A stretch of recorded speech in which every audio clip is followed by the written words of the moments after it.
Boa noite, pessoal. Vou fazer aqui para vocês a revisão, certo? Da prova do quarto período. Então, vocês fiquem atentos a essa revisão. Se possível, vocês revisem, certo? Assistam, revisem. Qualquer dúvida pode me procurar. Então, a avaliação de vocês vai ser composta pelos dois conteúdos. O primeiro conteúdo é falando sobre a visão. Então, a gente viu as partes do olho humano e a gente viu alguns problemas relacionados à visão. O outro assunto é sobre o petróleo. Então, o petróleo, assim, eu quero que vocês se detenham principalmente aos produtos derivados do petróleo. Os produtos que são feitos com base na matéria-prima do petróleo. Então, vamos ver aqui as partes do olho humano.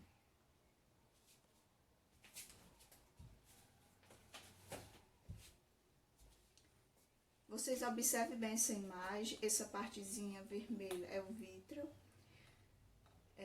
fóvea central, essa partezinha amarela, nervo óptico, aqui é a papila do nervo óptico, aqui esse encontrozinho, aqui é o cristalino, aqui essa partezinha vermelha é a íris, a córnea, essa parte mais externa em vermelho, a câmara anterior, que é antes do cristalino, e a câmara posterior, essa partezinha aqui, certo? Então, esses daí são as partes do olho humano. Vocês prestem bem atenção, memorize essas partezinhas, certo? Aqui também tem outra parte, lembrando que aqui a imagem está ao contrário, né?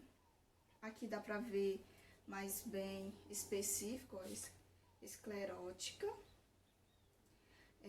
corpo ciliar, o cristalino, a íris em ambos os lados, a córnea, o corpo ciliar, o nervo óptico, a caróide, essa partezinha vermelha, e a retina, que é essa partezinha amarela. E aqui é o humor vítreo, certo? Essas duas partes. Aí as partes do olho humano. Essas daí são as principais, viu, pessoal? Alguns problemas relacionados com a visão. Então, temos aí a miopia, que eu acho que é a mais comum, né? A gente encontra muitas pessoas que têm esses problemas. Caracteriza pela dificuldade em enxergar de longe e é corrigida por meio do uso de lentes divergentes. Então, a miopia, a imagem dela, quem é míope, é formada antes da retina. A retina é essa partezinha amarela, ó. Então, a imagem é formada antes da retina, por isso que a pessoa não consegue visualizar os objetos, certo? De longe. Ó, o olho normal, a imagem é formada na retina, que daí essas informações são passadas para o nervo óptico, que por sua vez é transmitido para o cérebro. Só que, como a pessoa tem miopia, a luz não chega na retina. Então, como é que a pessoa vai enxergar, né? Como é que essas informações serão transmitidas se a luz não chegou, a imagem não chegou até a retina? Então, por isso que a pessoa com miopia, né, ela não consegue enxergar de longe. E para corrigir esse problema, usa-se o tipo de lentes divergentes, que é para corrigir aí a miopia. Já a miopia, né, como eu falei, a imagem é formada antes da retina, aqui tem outra imagem. Então, a luz, ela não pode focar na retina, fazendo com que os objetos distantes apareçam borrados, ó. Porque a luz não chega até a retina, ó, chegou até aqui. Ela é para chegar até na retina, chegou no meio do olho. Então, não tem condições, né, da pessoa enxergar. Astigmatismo é uma imperfeição comum na curvatura do olho. No astigmatismo, a superfície frontal do olho, ou cristalino, no interior do olho, é curvada em certa direção em um olho diferente do outro. Os sintomas comuns são a turva, ou seja, você não consegue ver os objetos com nitidez, fica embaçado, tá ok? Ó, aqui é o olho com astigmatismo, né? No caso, a luz, ela não consegue, a luzinha é bem fraca, não consegue chegar até a retina. E geralmente é ocasionado pela irregularidade aqui na córnea. É comum, por exemplo, as pessoas coçarem muito o olho. Então, a gente não pode fazer isso, porque automaticamente a gente pode estar danificando a córnea, né? Se a gente começar a coçar muito o olho. Então, vai danificar aqui essa córnea e acaba ocasionando aí a imperfeição na córnea e, consequentemente, um problema de visão. E as lentes, para corrigir esse tipo de problema, no caso o astigmatismo, são as lentes cilíndricas. Hipermetropia. Então, a hipermetropia, ó, já é o contrário da miopia. A miopia, a luz, ela não consegue chegar até a retina. Já na hipermetropia, a luz, ela passa da retina, né? Ela é focalizada quase lá no nervo óptico. Então, isso aí já é outra irregularidade da visão. Temos aqui o olho normal, ó. Então, a luz, ela é focada em cima da retina. E aqui, ó, na hipermetropia, não, ó. Bem mais atrás. E os objetos são focados por trás da retina, afetando, assim, a visão de perto e de longe. Aí, gente, o tipo de lente que é utilizado para corrigir esse tipo de problema são as lentes biconvexa. Então, vocês prestem bem atenção, né, no tipo de problema de visão. E vocês prestem também atenção às lentes que são utilizadas para corrigir esse tipo de problema. Então, vocês prestem bastante atenção nisso aí, certo? Hipermetropia, então é popularmente conhecida como dificuldade de enxergar de perto. Afinal, é um problema de refração comum, em que a imagem nos olhos se forma depois da retina, e não exatamente sobre ela, o que dificulta a capacidade do cérebro de processar a imagem corretamente.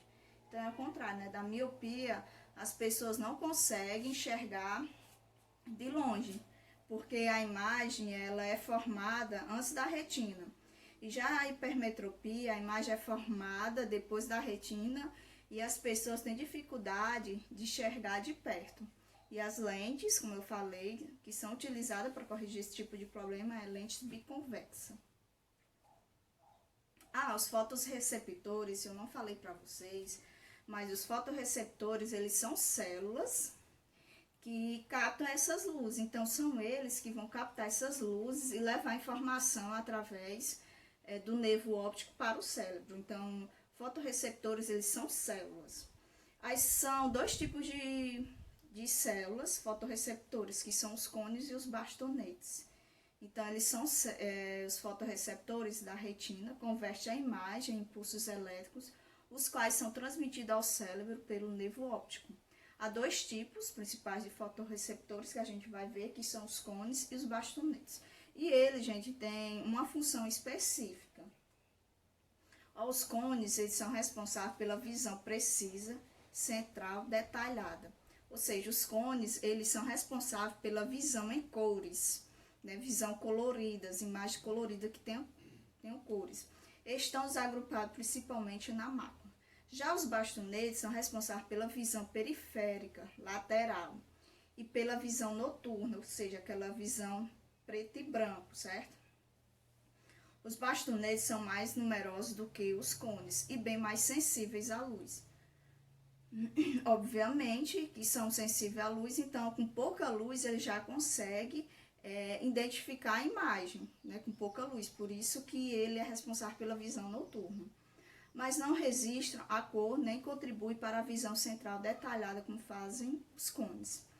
Os bastonetes ficam agrupados, sobretudo na área periférica da retina. Então, gente, aí são duas células fotorreceptores, e essas células são os cones e os bastonetes, cada um tem uma função específica. Temos aí a foto detalhada dos cones e os bastonetes. Eles são células diferenciadas, os bastonetes e os cones. A percepção da cor é resultado da combinação das três cores que os três tipos de cone são capazes de detectar, né? Vermelho, verde e azul. São aí as cores que o cone é capaz de detectar. Os bastonetes existem em maior quantidade na periferia da retina e são estimulados com luz de baixa intensidade. Tá aqui o bastonete, bem direitinho, a célula. É frequente dizer que são usados para visão no escuro e não resistem cores, diferentemente dos cones. Então, os bastonetes eles são responsáveis pela visão noturna, eles não captam cores e eles são sensíveis à luz, ou seja, com pouca luminosidade, eles já são ativados, diferentemente dos cones. Então, os cones ocorrem principalmente na região central da retina e seu estímulo depende de altas densidades luminosas. Conhece cores e diz que são células utilizadas quando há claridade. Ou seja, os bastonetes são responsáveis pelas cores noturna, no escuro, e os cones são responsáveis pelas cores do dia, né, na claridade, já que precisa de muita luminosidade, muita luz para ser ativado o cone. Aqui é a célula, o segmento externo que contém rodopsina, que são células, segmento externo, o núcleo. Temos aqui segmento externo que contém fotopigmentos, que são substâncias aí que são responsáveis por captar também essas luzes. Aqui já vamos para falar um pouco do petróleo. Então, eu quero que vocês prestem bastante atenção nessas características. Se vocês quiserem aprofundar o conhecimento de vocês, pesquisar na internet é bom. Então, primeiro aí, a formação do petróleo ocorre em milhões e milhões de anos, sendo um processo de alteração da matéria orgânica vegetal e animal. Ou seja, o petróleo, gente, esse petróleo que a gente utiliza hoje em dia, que é captado aí do mar, né, do fundo do oceano, eles demoraram aí milhões e milhões de anos para ser formado.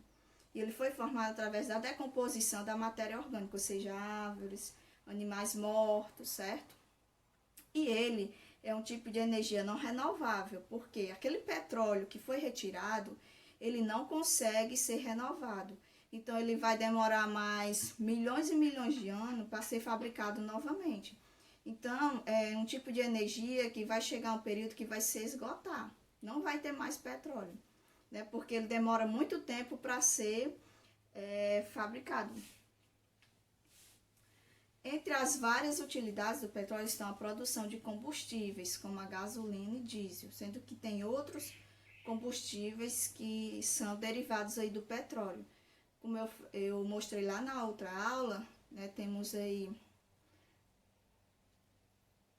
a destilação lá do petróleo, em que vai depender aí do ponto de ebulição dessas substâncias, onde vai ser retirado, né? Então, tipo assim, por exemplo, a gasolina ela vai evaporando, quando chega, por exemplo, 100 graus Celsius, ela vai evaporar. Então, essa gasolina, só a gasolina é possível ser retirada.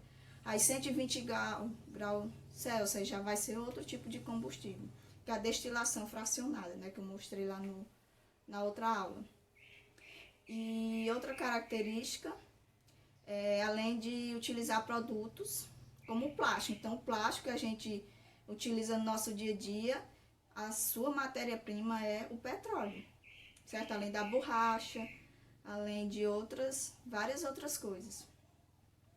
Terceiro, as maiores reservas petrolíferas conhecidas estão localizadas nos países do Oriente Médio, certo? Então, aí é outra característica, ou seja, não é todo local do mundo que vai ter reserva de petróleo em abundância, não. Então, o Oriente Médio, os países do Oriente Médio são países que têm maior quantidade.